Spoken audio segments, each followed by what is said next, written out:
Sheila, there's been so much written on this. I love the Barclays note. What did you see?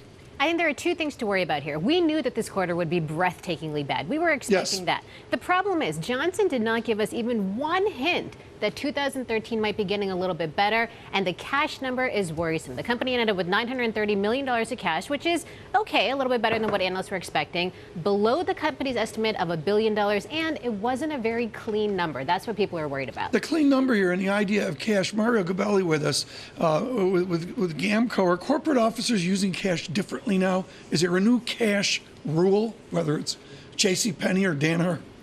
The game back in 1999 was to issue options. When you issue options, you don't get the benefit of dividends. That game changed after March of 2003 when the tax cut on dividends was reduced. They went to RSAs. Secondly, when you do RSAs, you're willing to pay out dividends and you're willing to buy back stock to bolster your stock. So shareholder compensation has become a commentary that the CEOs are looking at in a greater and more pronounced What's the forward view here on Penney?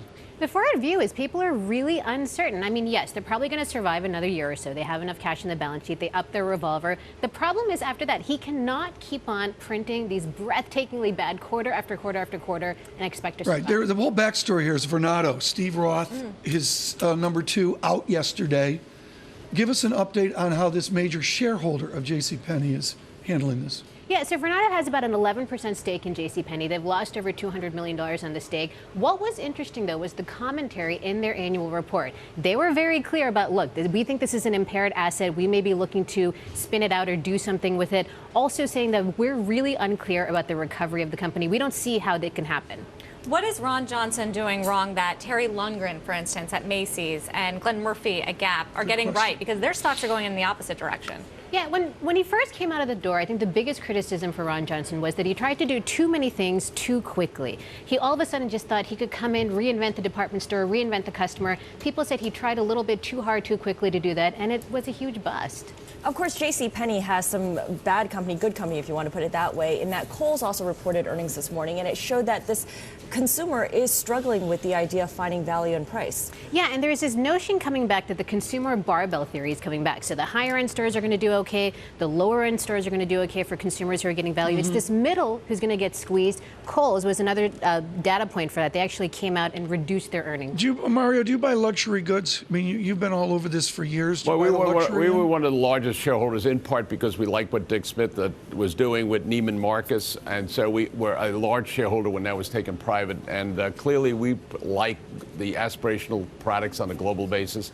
It's very hard for a value person to pay retail.